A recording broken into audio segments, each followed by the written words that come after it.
ಒಂದು ಪ್ಯಾರಾಮೆಡಿಕಲ್ ಕಾಲೇಜಿನ ದುಸ್ಥಿತಿಯನ್ನು ಇವತ್ತು ತುಮಕೂರಿಂದ ತಂತಾ ಇದ್ದೀನಿ. ಸಭಾಂಗಣವೇ ವಿದ್ಯಾರ್ಥಿಗಳ ಕ್ಲಾಸ್ ರೂಮ್ ಆಗಿದೆ.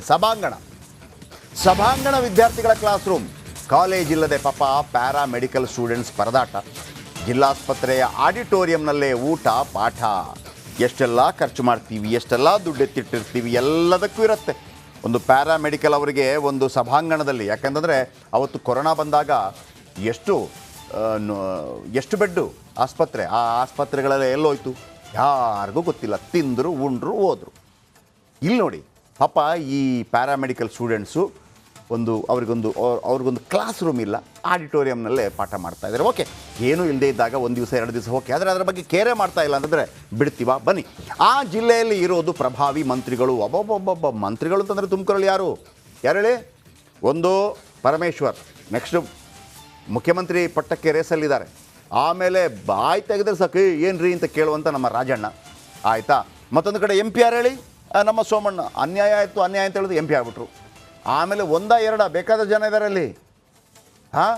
ದೇವೇಗೌಡರು ಕೂಡ ಬಂದು MP ಸ್ಥಾನಕ್ಕೆ ನಿಂತಿದ್ರು, ಸೋತೋದ್ರು, ಅದು ಬೇರೆ ವಿಚಾರ. ಆಮೇಲೆ ಈಗ ಒಬ್ಬರು ಕೇಂದ್ರ ಮಂತ್ರಿ, ಒಬ್ಬರು ಇಲ್ಲಿಂದ ಕೇಂದ್ರ ಮಂತ್ರಿ ಆಗಿದ್ದಾರೆ. ಯಾರು? ಸೋಮಣ್ಣ. ಇನ್ನಿಬ್ಬರು ರಾಜ್ಯದಲ್ಲಿ ಮಂತ್ರಿಗಳಾಗಿದ್ದಾರೆ, ಪ್ರಭಾವಿ ಮಂತ್ರಿಗಳು. ಯಾರು? ಪರಮೇಶ್ವರ್ ಮತ್ತು ರಾಜಣ್ಣ. ಈ ಹಿಂದೆ ಕೂಡ ಮಾಧುಸ್ವಾಮಿ ಅಂತವರು ಮಂತ್ರಿ ಆಗಿದ್ದರು. ಮಂತ್ರಿಗಿರಿಗೇನು ಕಡಿಮೆ ಇಲ್ಲ ಅಲ್ಲಿ. ಇನ್ನು CM ಆಗಲು ತುದಿಗಾಲಲ್ಲಿ ನಿಂತಿದ್ದಾರೆ ಪರಮೇಶ್ವರ್. ಆದರೆ ಅವರ ಕ್ಷೇತ್ರ ಕೊರಟಗೆರೆಯಲ್ಲೇ ಇಂಥ ದುಸ್ಥಿತಿ ಇದೆ. ಇದನ್ನು ನೀವು ಟೀಕೆ ಟಿಪ್ಪಣಿ ಅನ್ನೋದಕ್ಕಿಂತ ಹೆಚ್ಚಾಗಿ ಇಂಥ ಸಮಸ್ಯೆಗಳಿದೆ ಅಂತ ಹೇಳುವಂಥ ಜವಾಬ್ದಾರಿ ನಮ್ಮದು. ಸಮಸ್ಯೆಗಳು ಹೇಳಿದ ನಂತರ ಕೂಡ ನೀವು ಅದನ್ನು ಸಮಸ್ಯೆಗೆ ಪರಿಹಾರ ಹುಡುಕದೇ ಇದ್ದರೆ ಚಾಟಿ ಬೀಸೋ ಜವಾಬ್ದಾರಿ ಆಗ ಕರ್ತವ್ಯ, ಆಗ ನಮ್ಮದು. ಬನ್ನಿ ಈ ಸ್ಟೋರಿ ನಿಮ್ಮ ಮುಂದೆ.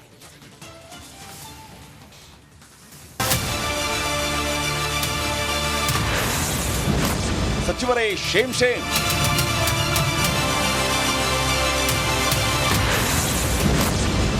ವಿದ್ಯಾರ್ಥಿಗಳಿಗೆ ಸಭಾಂಗಣವೇ ಕ್ಲಾಸ್ ರೂಮ್.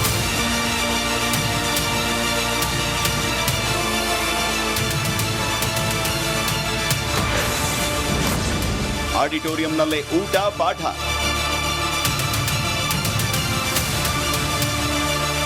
ಒಂದ್ ಕಡೆ ಇರೋ ಚೇರ್ ಮೇಲೆ ಪಾಠ ಕೇಳ್ತಾ ಇರೋ ವಿದ್ಯಾರ್ಥಿಗಳು, ಮತ್ತೊಂದ್ ಕಡೆ ನೆಲದ ಮೇಲೆ ಗಮನವಿಟ್ಟು ಅಭ್ಯಾಸ ಮಾಡ್ತಾ ಇರೋ ವಿದ್ಯಾರ್ಥಿಗಳು, ಇನ್ನು ಮಧ್ಯಾಹ್ನ ಊಟ ಮಾಡೋದಕ್ಕೆ ಕ್ಯಾಂಟೀನ್ ಇಲ್ಲದೆ ಚೇರ್ಗಳ ಸಂದಿಯಲ್ಲಿ ಊಟ ಮಾಡ್ತಾ ಇರೋ ವಿದ್ಯಾರ್ಥಿನಿಯರು. ಈ ದೃಶ್ಯ ಕಂಡು ಬಂದಿದ್ದು ತುಮಕೂರು ಜಿಲ್ಲಾ ಆಸ್ಪತ್ರೆಯ ಆವರಣದಲ್ಲಿರೋ ಪ್ಯಾರಾಮೆಡಿಕಲ್ ಕಾಲೇಜಿನ ದುಸ್ಥಿತಿ. ಈ ಸಭಾಂಗಣದಲ್ಲಿ 20ರಿಂದ 30 ಜನ ಮಾತ್ರ ಕುಳಿತುಕೋಬಹುದು.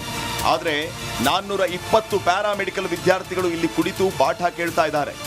7 ಕೋರ್ಸ್ಗಳ ವಿದ್ಯಾರ್ಥಿಗಳು ಬರೋಬ್ಬರಿ 8 ವರ್ಷದಿಂದ ಆಡಿಟೋರಿಯಂನಲ್ಲೇ ಪಾಠ ಕೇಳುವ ದುಸ್ಥಿತಿ ಎದುರಾಗಿದೆ. ಆ್ಯಕ್ಚುಲಿ ಇಲ್ಲಿ ಆಡಿಟೋರಿಯಂ ಇದೆ, ಇಲ್ಲೆಲ್ಲ ಕಡಿಮೆ ಸ್ಟ್ರೆಂತ್ ಅಷ್ಟೇ ಕುತ್ಕೊಳ್ಳೋಕ್ಕಾಗೋದು. ನಾವೊಂದು 400 ಮೇಲೆ ಇದ್ದೀವಿ. ಇಲ್ಲಿ ನಮಗೆ ಸರಿಯಾಗಿ ಪಾಠ ಕೇಳೋಕ್ಕೆ ಆಗಲ್ಲ, ಡಿಸ್ಟರ್ಬೆನ್ಸ್ ಆಗುತ್ತೆ. ಯಾಕಂದರೆ ಕೆಲವ್ರು ಕೆಳಗಡೆ ಕುತ್ಕೊಂಡಿರ್ತಾರೆ, ಕೆಲವ್ರು ಮೇಲೆ ಕುತ್ಕೊಂಡಿರ್ತಾರೆ. ಹಾಗಾಗಿ ನಮಗೆಲ್ಲ ತೊಂದರೆ ಆಗ್ತಿರುತ್ತೆ ಸರ್. ಆಮೇಲೆ ಕೆಲವೊಂದು ಸರಿ ಫಂಕ್ಷನ್ಸು ಇಲ್ಲ ಡಾಕ್ಟರ್ಸ್ ಮೀಟಿಂಗು ಏನಾದರೂ ಇದ್ದರೆ ಅವರು ಕೂಡ ಇಲ್ಲಿಗೆ ಬರ್ತಾರೆ ಸರ್. ಹಂಗಾಗ್ಬಿಟ್ಟು ನಮಗೆ ತೊಂದರೆ ಆಗುತ್ತೆ. ಆ್ಯಕ್ಚುಲಿ ಪೋಸ್ಟಿಂಗ್ಸ್ ಆಗ್ತಾರೆ, ಅಲ್ಲಿ ಹೋಗಿ ಡ್ಯೂಟಿ ಮಾಡ್ತಿರ್ತೀವಿ. ಕೆಲವೊಂದು ಸರಿ ಅಲ್ಲೂ ಕೂಡ BSc ಅವರು GNM ಅವರು ಜಾಸ್ತಿ ಜನ ಇರ್ತಾರಲ್ವ ಸರ್. ಹಾಗಾಗಿಬಿಟ್ಟು ಅಲ್ಲೂ ಟೈಮ್ ಕಳೀತೀವಿ ಸರ್, ಹಂಗೆ ಹಿಂಗೆ ಅಂತೇಳಿ. ಬಟ್ ಇಲ್ಲೇ ಕ್ಲಾಸ್ ರೂಮ್ಸೇ ಕೆಲವೊಂದು ಅಡ್ಜಸ್ಟ್ ಆಗಲ್ಲ ಸರ್. ಫಸ್ಟ್ ಇಯರ್ ಅವರು ಅಷ್ಟೇ ಸರ್, ಅವರಿಗೂ ತೊಂದರೆ ಆಗುತ್ತೆ. ನಮಗೆ ಕ್ಲಾಸಸ್ ಮಾಡೋಕ್ಕೆ ಕೊಠಡಿಗಳಿಲ್ಲ. ಏನಾದರೂ ಡಾಕ್ಟರ್ಸ್ಗೆ ಏನಾದರೂ ಮೀಟಿಂಗ್ ಇದ್ದರೆ ನಾವು ಆಚೆಗಡೆ ಎಲ್ಲಾದರೂ ಹೋಗಬೇಕಾಗುತ್ತೆ, ಆವಾಗ ಡಿಪಾರ್ಟ್ಮೆಂಟ್ಗಳಿಗೆ ಹೋಗಬೇಕಾಗುತ್ತೆ. ನಾವೇನಾದರೂ ಸಾಧನೆ ಮಾಡಬೇಕು ಅಂತ ಬಂದಿದ್ದೀವಿ. ಇಲ್ಲಿ ಕ್ಲಾಸ್ ಮಾಡೋಕ್ಕೆ ಕೊಠಡಿಗಳೇ ಇಲ್ಲದಿದ್ದರಿಂದ ಕ್ಲಾಸ್ಗಳೇ ಮಾಡ್ತಾ ಇಲ್ಲ ನಮಗೆ. ವಿವಿಧ ಜಿಲ್ಲೆಗಳ ವಿದ್ಯಾರ್ಥಿಗಳು ಕೌನ್ಸಿಲಿಂಗ್ ಮೂಲಕ 7 ಕೋರ್ಸ್ಗಳಿಗೆ ಪ್ರವೇಶ ಪಡೆದಿದ್ದಾರೆ. ಇಲ್ಲಿ ತಲಾ 1 ಕೋರ್ಸ್ಗೆ 1 ಕೊಠಡಿಯ ಅಗತ್ಯ ಇದೆ. ಆದರೆ ಇಲ್ಲಿ ಕನಿಷ್ಠ ಸೌಲಭ್ಯವನ್ನೂ ಕೂಡ ಒದಗಿಸುವುದಕ್ಕಾಗಿಲ್ಲ. 1 ಕೋರ್ಸ್ ತರಗತಿ ನಡೆದರೆ ಇನ್ನು 6 ಕೋರ್ಸ್ನ ವಿದ್ಯಾರ್ಥಿಗಳು ಖಾಲಿ ಆವರಣದಲ್ಲಿ ಕುತ್ಕೋಬೇಕು. ಹಲವು ಬಾರಿ ಸಂಬಂಧಪಟ್ಟ ಅಧಿಕಾರಿಗಳಿಗೆ ಸರ್ಕಾರಕ್ಕೆ ಪತ್ರ ಬರೆದರೂ ಯಾವುದೇ ಪ್ರಯೋಜನ ಆಗಿಲ್ಲ. ಒಂದು ಜಾಗ ಗುರುತಿಸಿ ಕಟ್ಟಡ ಕಟ್ಟಿಕೊಡಬೇಕಾಗಿದೆ. ಇನ್ನು ತುಮಕೂರು ಜಿಲ್ಲೆಯಲ್ಲಿ ಗೃಹ ಸಚಿವ ಪರಮೇಶ್ವರ್, KN ರಾಜಣ್ಣ, ಕೇಂದ್ರ ಸಚಿವ ಸೋಮಣ್ಣ ಅವರಂತ ಘಟಾನುಘಟಿ ನಾಯಕರಿದ್ದಾರೆ.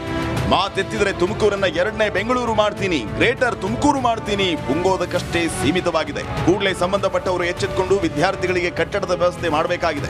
ನೀವು ಮಾಡದೇ ಇದ್ರೆ ಸೂಪರ್ 3 ಮಾತ್ರ ನಿಮ್ಮನ್ನು ಬಿಡೋದಿಲ್ಲ. ಕ್ಯಾಮರಾ ಪರ್ಸನ್ ರಾಕೇಶ್ ಗುಳೆ ಜೊತೆ ಜಗದೀಶ್, ರಿಪಬ್ಲಿಕ್ ಕನ್ನಡ, ತುಮಕೂರು.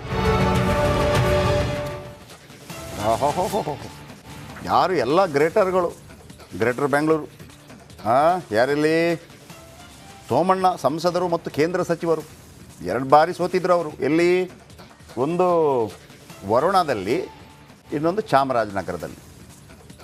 ಅವರು ಸೋತ ನಂತರ ಅವರ ವರ್ತನೆ ಹೇಗಿತ್ತು ಅಂತಂದರೆ, ಈ ವರ್ತೂರು ಸಂತೋಷ್ ಅಲ್ವಾ ಯಾರು ಬಿಗ್ ಬಾಸ್ಗೆ ಹೋಗಿ ಬಂದಿದ್ದದ್ದು, ಅವರ ರೋದನೆ ಥರ ಇತ್ತು. ಇವರು ಕ್ವಾಟ್ಲೆ 1-2 ಅನ್ನೋಂಥ ರೀತಿಯಲ್ಲಿ ಸೋಲಿಸಿದ್ರು. ಸೋಮಣ್ಣವರ ರೋದನೆ ಹೆಂಗಿತ್ತು ಅಂತಂದರೆ, ಇನ್ನು ಜಗತ್ತಲ್ಲಿ ಬೇರೆ ಯಾರಿಗೂ ಸೋಲೆ ಆಗಿಲ್ಲ, ಭಾರತವೇ ಸೋತಂಗೆ ಆಡ್ತಾ ಇದ್ರಪ್ಪ ಅವರು. ಆಯಿತು, ಅವರು ಒಳ್ಳೆ ನಾಯಕರು, ಪ್ರಭಾವಿಗಳಿದ್ದಾರೆ, ಗೆದ್ದರು, ಮಂತ್ರಿ ಆದರು. ಈಗೊಂದು ನೋಡಬೇಕಲ್ಲ ತನ್ನ ಕ್ಷೇತ್ರದಲ್ಲಿ ಏನಾಗಿದೆ ಅಂಥೇಳಿ. ತನಗೆಲ್ಲ ಕ್ಷೇತ್ರದಲ್ಲಿ ಎಲ್ಲ ಗೊತ್ತಿದೆ. ಶಿವಕುಮಾರ ಸ್ವಾಮೀಜಿಗಳು ಭಾಳ ಮಠ ಮಾನ್ಯ, okay fine. What about this? ಈ ಹೆಣ್ಣುಮಕ್ಳು ಯಾಕೆ 450 ಹೆಣ್ಣುಮಕ್ಕಳು ಪ್ಯಾರಾ ಮೆಡಿಕಲ್ ಬಂದಿರುವಂಥ ಹೆಣ್ಮಕ್ಳು ಈ ಥರ ಯಾಕೆ ಊಟ ಮಾಡಬೇಕು? ಕಳೆದ 8 ವರ್ಷಗಳಿಂದ ಯಾಕೆ ಯಾವನು ಇರಲಿಲ್ವಲ್ಲಿ ಕೆಳಕ್ಕೆ? ಆಯಿತಾ, 7 ಕೋರ್ಸ್ಗಳ 450 ವಿದ್ಯಾರ್ಥಿಗಳು, 7 ಕೋರ್ಸ್ಗಳ 450 ವಿದ್ಯಾರ್ಥಿಗಳು. ಪ್ಯಾರಾಮೆಡಿಕಲ್ ಅಂತಂದರೆ ಏನು ಗೊತ್ತಾ? ಪ್ಯಾರಾಮೆಡಿಕಲ್ ಅಂತಂದರೆ ಇದಕ್ಕೆಲ್ಲ ಏನು ಡಾಕ್ಟ್ರುಗಳಿಗೆ ಸಂಬಂಧಪಟ್ಟ ಬೇರೆ ಬೇರೆ ಹೆಲ್ಪಿಂಗ್ ಕೆಲಸಗಳಿರುತ್ತಲ್ಲ, ಅದು ಆ ಕೋರ್ಸ್. ಅದು ಪ್ಯಾರಾಮೆಡಿಕಲ್.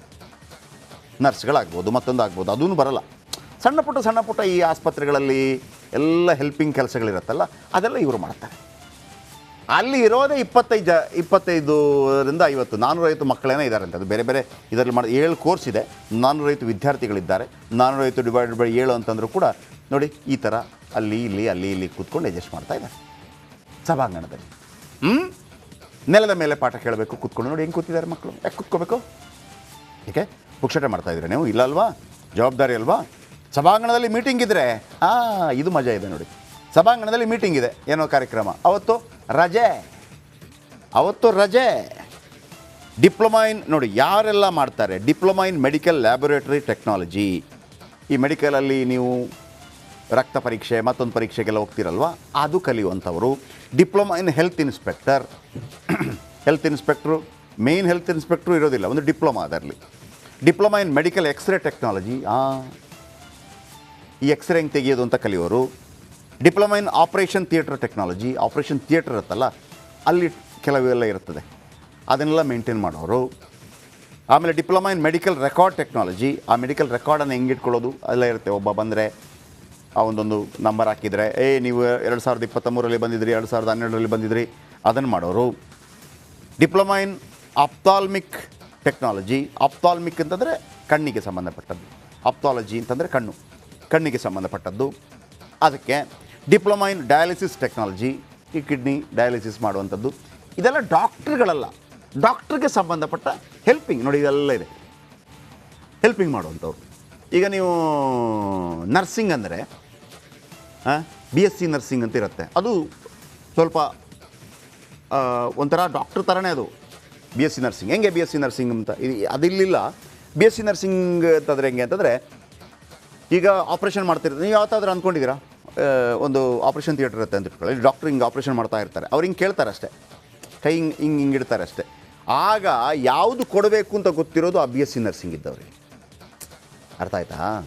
ಅಂದರೆ ಅದು ಕೂಡ ಹಂಗೆಲ್ಲ ಕೇಳಲಿಕ್ಕಿಲ್ಲ, ಅದು ಹಿಂಗೆ ತೆಗೆದ್ರು ಹಿಂಗೆ ಮಾಡಿದ್ರು ಹಿಂಗಾಗಿ ಇಡ್ತಾ ಇರಬೇಕು ಕೈಯಲ್ಲಿ, ಆ ಸ್ಪೆಷಲಿಸ್ಟ್ ಇದ್ದಂಗೆ. ಸಾಧಾರಣವಾಗಿ ನೀವು ನೋಡಿರ್ತೀವಲ್ಲ, ಮೇಯ್ನ್ ಪೂಜೆ ಭಟ್ರು ಇರ್ತಾರೆ, ಅವ್ರಿಗೆ ಒಂದು ಸಬಾರ್ಡಿನೇಟ್ರ್ ಭಟ್ರು ಇರ್ತಾರೆ.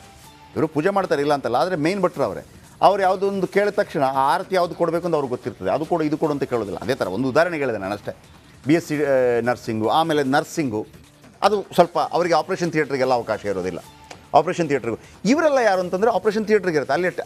ಅಲ್ಲೇ ನೋಡಿ ಆಪ್ರೇಷನ್ ಏನು, diploma in operation theatre technology.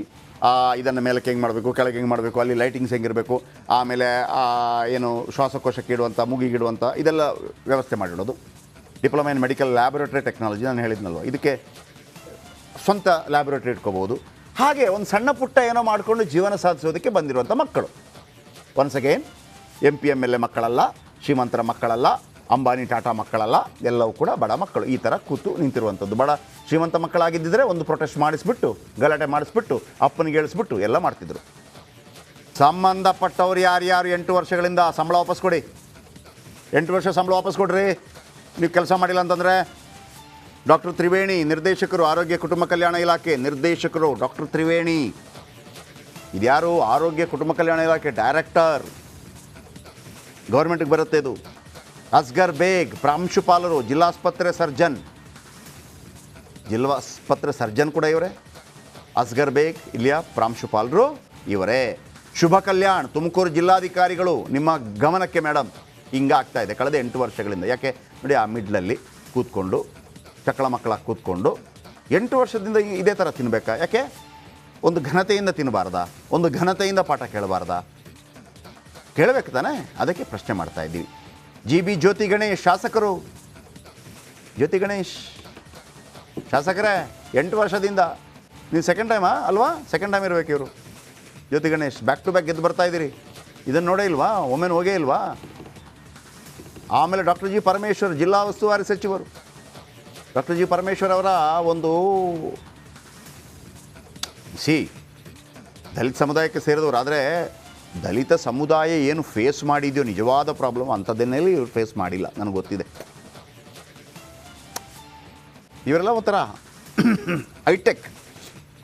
ಇವರಿಗೆಲ್ಲ ಪಾಪ ನಿಜವಾದ ದಲಿತರು ಏನೆಲ್ಲ ಫೇಸ್ ಮಾಡಿದ್ದಾರೋ, ಸಮುದಾಯ ಅದೇ ಆಗಿರ್ಬೋದು, ಅವರು ಸಿಕ್ಕಿಲ್ಲ. ಆದರೆ ಅವರೊಮ್ಮೆ ಹೇಳಿದರು, ನಾವು ಎಷ್ಟು ದಿವಸಗಳ ಕಾಲ ಅಂದರೆ ಇವರಿಗೆ ಕಟ್ಟಿಂಗ್ ಮಾಡಿಕೊಡ್ತಾ ಇರಲಿಲ್ಲ, ಮತ್ತೊಂದಿರಲಿಲ್ಲ ಅಂತ ಒಂದು ಅಳ್ತಾ ಒಂದು ಭಾಷಣ ಮಾಡಿದರು. ಓಕೆ ಫೈನ್ ಗುಡ್, ನೀವೇ DCM ಆದ್ರಿ, ನಾಳೆ CM ಕೂಡ ಆಗಿ ಸಂಭ್ರಮ ಪಡೋರಲ್ಲಿ ನಾವು ಕೂಡ ಇದ್ದೀವಿ. ಆದರೆ ನೀವುಗಳೆಲ್ಲ DCMಗಳಾಗ್ಬೋದು, ನೀವೆಲ್ಲ CM ಆಗ್ಬೋದು. ನೀವು ಆದ ತಕ್ಷಣ ಸಮುದಾಯಕ್ಕೆ ಒಳ್ಳೆಯದಾಗಿದ್ದರೆ ನೀವು ಆದ್ರೇನು ಬಿಟ್ಟರೇನು ಅಲ್ವಾ? ಈ ಸಮುದಾಯಗಳ 36 MLAಗಳಿದ್ದಾರೆ. SC MLAಗಳು 36 ಇದ್ದಾರೆ, ST MLAಗಳು 16 ಇದ್ದಾರೆ. ಎಷ್ಟಾಯಿತು? 51. ಟೋಟಲ್ ಎಷ್ಟು? 224. ನಿಮ್ಮದೇ ಪರ್ಸೆಂಟೇಜ್ ಎಷ್ಟು? 22%. ಸರ್ಕಾರವನ್ನು ಅಲಗಾಡಿಸ್ಬಿಡ್ಬೋದು ಸಮುದಾಯಕ್ಕೆ ತೊಂದರೆ ಆದರೆ. ನೀವು ಮಾಡ್ತೀರಾ? ಮಾಡಲ್ಲ ನೀವು. ಆಯ್ತು, ಇರಲಿ. ಡಾಕ್ಟರ್ G ಪರಮೇಶ್ವರ್ ಒಬ್ಬ ಸಂಭಾವ್ಯ, ಅದರಲ್ಲಿ 2 ಮಾತಿಲ್ಲ. ಈ ಕಾಂಜಿ ಪಿಂಜಿಗಳೆಲ್ಲ ಸಿಕ್ಕಾಕೊಂಡವರಲ್ಲ, ಒಬ್ಬ ಸಂಭಾವ್ಯ. ಆ ರೆಸ್ಪೆಕ್ಟ್ ನಾನು ಕೊಡ್ತೀನಿ. ವಿ ಸೋಮಣ್ಣ ಇದ್ದಾರೆ. ವಿ ಸೋಮಣ್ಣ ಭಾಳ ಏನು ದೊಡ್ಡ ಆಕಾಂಕ್ಷಿ, ಮುಖ್ಯಮಂತ್ರಿ ಅಭ್ಯರ್ಥಿ. ಕಾಂಗ್ರೆಸ್ಸಲ್ಲಿದ್ದರೆ ಈಗ ಮುಖ್ಯಮಂತ್ರಿ ಅಭ್ಯರ್ಥಿ. Believe it or not DK. Somanna ಅವರು ಬರ್ತಿದ್ರು. ನಸೀಬು BJPಗೆ ಹೋದರು, JDSಗೆ ಹೋದರು, ಎಲ್ಲ ಹೋದರು, ಎಲ್ಲಿದ್ದಾರೆ. ಆದರೆ ಈಗಲೂ ನೀವು ಹೇಳ್ತಾ ಇದ್ರಲ್ಲ, ನಾನು ಸಾಮರ್ಥ್ಯ ಇದೆ, ನನ್ನ ನಾಯಕತ್ವ ಗುಣ ಇದೆ, ನನಗೆ ಎಲ್ಲ ಗೊತ್ತಿದೆ. ಈ ಪ್ರಾಬ್ಲಮ್ ಸರಿ ಮಾಡಿ ಸೋಮಣ್ಣ ಅವರೇ. ನಿಮ್ಮ ಆಫೀಸ್ ಅವರು ಯಾರು ನೋಡ್ತಾ ಇದ್ದಾರೆ ಫೋನ್ ಮಾಡಿ ಕೇಳಿ ಯಾಕೆ ಹಿಂಗೆ ಆಗ್ತಾ ಇದೆ ಅಂತೇಳಿ. ಆ್ಯಂಡ್ ದಿನೇಶ್ ಗುಂಡೂರಾವ್ ಆರೋಗ್ಯ ಸಚಿವರು. ದಿನೇಶ್ ಗುಂಡೂರಾವ್, ಈ ದಿನೇಶ್ ಗುಂಡೂರಾವ್ಗೆ ಬರುತ್ತಾ ಅಥವಾ ಉನ್ನತ ಶಿಕ್ಷಣ ಸಚಿವರಿಗೆ ಬರುತ್ತಾ ಗೊತ್ತಿಲ್ಲ, ಇರಲಿ. ದಿನೇಶ್ ಗುಂಡೂರಾವ್ ಆಗಿದ್ದರೆ, ಗುಂಡೂರಾವ್ ಅವರೇ ಇದನ್ನು ಸ್ವಲ್ಪ ನೋಡಿ. ನೀವು ಮೊನ್ನೆ ಒಂದು ಮಾತಾಡಿದ್ರಿ, ಏನು ಮೊಹಮ್ಮದ್ ಅಲಿ ಜಿನ್ನಾ ಬಗ್ಗೆ ಮತ್ತು ಸಾವರ್ಕರ್ ಅವ್ರ ಬಗ್ಗೆ. ದನದ ಮಾಂಸ ತಿಂತಾಯಿದ್ರು, ಮತ್ತೊಂದು ತಿಂತಾಯಿದ್ರು, ಅವ್ರು ತಿಂದರು ಬಿಟ್ಟರು, ಅದೊಂದು ಬೇರೆ ಚರ್ಚೆ. ಆದರೆ ಸದ್ಯಕ್ಕೆ ಪಾಪ ಈ ಮಕ್ಕಳು ಏನು ತಿಂತಾವೆ ಅದನ್ನಾದರೂ ನೋಡಿ ಅಟ್ಲೀಸ್ಟು. ನೋಡಿ, ಈ ಮಕ್ಕಳು ಪಾಪ ಏನೋ ಕೂಳು ತಿಂತಾವಲ್ಲ, ಸ್ವಲ್ಪ ಗೌರವದಿಂದ ತಿನ್ನುವಂಗೆ ಮಾಡಿಸಿ ದಿನೇಶ್ ಗುಂಡೂರಾವ್ ಅವರು. ಇದು ನಮ್ಮ ರಿಕ್ವೆಸ್ಟ್. ಬನ್ನಿ, ನಮ್ಮ ಜಗದೀಶ್ ನಮ್ಮ one of the best star reporter ತುಮಕೂರಿಂದ, ಅದ್ಭುತವಾಗಿ ಮಾಡ್ತಾರೆ. ನಿಮ್ಗೆ ಗೊತ್ತಲ್ಲ, ಅವತ್ತೊಂದು ತಾಯಿ ಮತ್ತು ಫ್ಯಾಮಿಲಿ ಫುಲ್ ಸೆಟ್ಲ್ ಮಾಡಿಬಿಟ್ರು. ಎಸ್ ಜಗದೀಶ್, 8 ವರ್ಷಗಳಿಂದ ಈ ಪ್ರಾಬ್ಲಮ್, ಭಾಳ ಅದ್ಭುತವಾದಂಥ ಸ್ಟೋರಿಯನ್ನು ತಂದಿದ್ದೀರಿ. ಈ ವಿಜುವಲ್ಗಳು ಕೂಡ ಭಾಳ ಅದ್ಭುತವಾಗಿ ಸಿಕ್ಕಿದೆ. ಕ್ಯಾಮರಾಮ್ಯಾನ್ ಕೂಡ ಹ್ಯಾಟ್ಸ್ ಆಫ್ ಹೇಳಬೇಕು. ಜಗದೀಶ್ ಮಾಚಘಟ್ಟ. ಎಸ್ ಜಗದೀಶ್, ಏನು ಪ್ರಾಬ್ಲಮ್? ಈ ಪ್ರಾಬ್ಲಮ್ಗೆ ಸೊಲ್ಯೂಷನ್ ಯಾಕೆ ಸಿಕ್ಕಿಲ್ಲ? ಇವ್ರಿಗೊಂದು ಕಟ್ಟಡ ಕೊಡಬೇಕಿತ್ತಲ್ವ? 8 ವರ್ಷಗಳಿಂದ ಆಗಿಲ್ಲ ಅಂತಂದರೆ ಏನು ಕತೆ? ಜಯಪ್ರಕಾಶ್ ಶೆಟ್ಟಿ ಸರ್, ಇದು ಏನು ತುಮಕೂರಿನ ಹೃದಯ ಭಾಗದಲ್ಲಿರ್ತಕ್ಕಂಥ ಜಿಲ್ಲಾಸ್ಪತ್ರೆ ಆವರಣದಲ್ಲಿ ಒಂದು ಪ್ಯಾರಾಮೆಡಿಕಲ್ ಕಾಲೇಜನ್ನು ನಡೆಸ್ತಾ ಇರ್ತಕ್ಕಂಥದ್ದು, ಅಂದ್ರೆ ಸರ್ಕಾರಿ ಪ್ಯಾರಾಮೆಡಿಕಲ್ ಕಾಲೇಜ್ ಕೂಡ ಆಗಿರ್ತಕ್ಕಂಥದ್ದು. ಈ ಒಂದು ಕಾಲೇಜ್ಗೆ ಕಳೆದ 8 ವರ್ಷದಿಂದಲೂ ಕೂಡ ಆ ಒಂದು ಸ್ವಂತ ಕಟ್ಟಡ ಕೂಡ ಇಲ್ಲದೆ ಒಂದು ಏನು ಜಿಲ್ಲಾಸ್ಪತ್ರೆ ಸಭಾಂಗಣದಲ್ಲಿ ಒಂದು ಪಾಠ ಪ್ರವಚನ ಮಾಡುವಂತ ಕೆಲಸ ಕೂಡ ಆಗ್ತಾ ಇರುವಂತದ್ದು. ಅದು ವಿದ್ಯಾರ್ಥಿಗಳು 450ಕ್ಕೂ ಹೆಚ್ಚು ವಿದ್ಯಾರ್ಥಿಗಳು ಆ ಒಂದು ಕಾಲೇಜ್ನಲ್ಲಿ ಕೂಡ ಇರ್ತಕ್ಕಂಥ ಪ್ಯಾರಾಮೆಡಿಕಲ್ನ 7 ಕೋರ್ಸ್ಗಳು ಕೂಡ ಸಬ್ ಡಿವಿಷನ್ ಕೋರ್ಸ್ ಬರುತ್ತೆ. ಆ ಒಂದು ಕೋರ್ಸ್ನಲ್ಲಿ ಒಂದು 450ಕ್ಕೂ ಹೆಚ್ಚು ವಿದ್ಯಾರ್ಥಿಗಳು ಜಾಯಿನ್ ಕೂಡ ಆಯ್ತು. ಅಂದ್ರೆ ರಾಜ್ಯದ ವಿವಿಧ ಜಿಲ್ಲೆಗಳಿಂದ ಪಾಠವನ್ನ ಕೇಳಬೇಕಂದ್ರೆ ಆ ಒಂದು ಕಾಲೇಜಿಗೆ ಅಡ್ಮಿಷನ್ ಕೂಡ ಆಗಿರ್ತಕ್ಕಂಥದ್ದು. ಎಲ್ಲರೂ ಕೂಡ ಬಡ ಮಕ್ಕಳ ಇದ್ದಾರೆ, ಆದ್ರೆ ಅಲ್ಲಿ ಸರಿಯಾಗಿ ಪಾಠ ಪ್ರವಚನ ಕೇಳೋದಕ್ಕೆ ಒಂದು ಸೂಕ್ತವಂತ ವ್ಯವಸ್ಥೆ ಕೂಡ ಇಲ್ಲ ಅಂತಾನೆ ಕೂಡ ಹೇಳ್ಬೋದು. ದೃಶ್ಯ ನೋಡ್ತಾ ಇರ್ಬೋದು ಯಾವ ರೀತಿಯಾಗಿ ಅಲ್ಲಿ ಇದೆ ಅಂತ. ಅಂದ್ರೆ ಒಂದು ಸಭಾಂಗಣದಲ್ಲಿ ಎಲ್ಲರೂ ಕೂಡ ಕೇಳಬೇಕು, ಊಟವನ್ನು ಅಲ್ಲೇ ಮಾಡಬೇಕು, ಪಾಠವನ್ನು ಅಲ್ಲೇ ಕೇಳಬೇಕು. ಅದರಲ್ಲೂ 450 ವಿದ್ಯಾರ್ಥಿಗಳು ಒಂದೇ ಟೈಮ್ ಏನಾದ್ರು ಬಂದ್ರೆ ಅವರೆಲ್ಲರೂ ಕೂಡ ಅಂದ್ರೆ ಹೊರಗಡೆ ನಿಲ್ಲುವಂತ ಪರಿಸ್ಥಿತಿ ಕೂಡ ಅಲ್ಲಿ ನಿರ್ಮಾಣ ಆಗಿರ್ತಕ್ಕಂಥದ್ದು. ಅಂದ್ರೆ ಇಲ್ಲಿ 3 ಜನ ಮಿನಿಸ್ಟರ್ಗಳು ಕೂಡ ಇರುವಂತದ್ದು, ಪರಮೇಶ್ವರ್ ಆಗಿರ್ಬೋದು, ಸೋಮಣ್ಣ ಆಗಿರ್ಬೋದು, ಮತ್ತೆ ಏನು ಕೇಂದ್ರ ರಾಜಣ್ಣ ಕೂಡ ಇರತಕ್ಕಂಥದ್ದು. ಆದ್ರೂ ಕೂಡ ಇಲ್ಲಿ ಯಾವುದೇ ರೀತಿಯಂತ ಈ ಒಂದು ಕಾಲೇಜ್ ಕಡೆ ಒಂದು ಗಮನವನ್ನು ಕೊಡುವಂತ ಕೆಲಸ ಕೂಡ ಆಗಿಲ್ಲ. 8 ವರ್ಷದಿಂದಲೂ ಕೂಡ ಇವರು ಸಂಬಂಧಪಟ್ಟ ಅಧಿಕಾರಿಗಳಿಗೆ ಪತ್ರವನ್ನು ಕೂಡ ಕಾಲೇಜು ವತಿಯಿಂದ ಬರೀತಾ ಇದ್ದಾರೆ. ಆದ್ರೆ ಅವ್ರಿಗೊಂದು ಸ್ವಂತ ಕಟ್ಟಡವನ್ನು ಕೊಡಲು ಹಿಂದೇಟನ್ನು ಕೂಡ ಆಗ್ತಾ ಇರ್ತಕ್ಕಂಥದ್ದು. ವಿದ್ಯಾರ್ಥಿಗಳು ಕೂಡ ರಿಪಬ್ಲಿಕ್ ಕನ್ನಡದ ಮೂಲಕ ಅಳಲನ್ನು ಕೂಡ ತೋಡ್ಕೊಂಡಿರ್ತಕ್ಕಂಥದ್ದು. ನಮಗೆ ಒಂದು ಪಾಠ ಪ್ರವಚನ ಮಾಡೋದು ಕೇಳೋದಕ್ಕೆ ಸಾಕಷ್ಟು ಸಮಸ್ಯೆ ಕೂಡ ಆಗ್ತಾ ಇದೆ. ನೆಲದಲ್ಲೇ ಕೂತ್ಕೊಂಡು ಕೇಳಬೇಕು ಅನ್ನೋದನ್ನ ತಮ್ಮ ಅಳಲನ್ನು ಕೂಡ ತೋಡ್ಕೊಂಡಿರುವಂತದ್ದು Jayaprakash Shetty sir. Okay Jagadish, follow up ಮಾಡ್ತಾ ಇರಿ. ಈ ಒಂದು ಕೆಲಸ ಆದರೆ ಪಾಪ ಮಕ್ಕಳಿಗೆ ಒಂದು 450 ಮಕ್ಕಳಿದ್ದಾರೆ ಅಲ್ಲಿ, ಅವ್ರಿಗೊಂದು ಗೌರವಯುತವಾಗಿ ಕಾಲೇಜಿಗೆ ಹೋಗಿ ಬಂದಾಗ ಒಂದು ಸಮಾಧಾನ.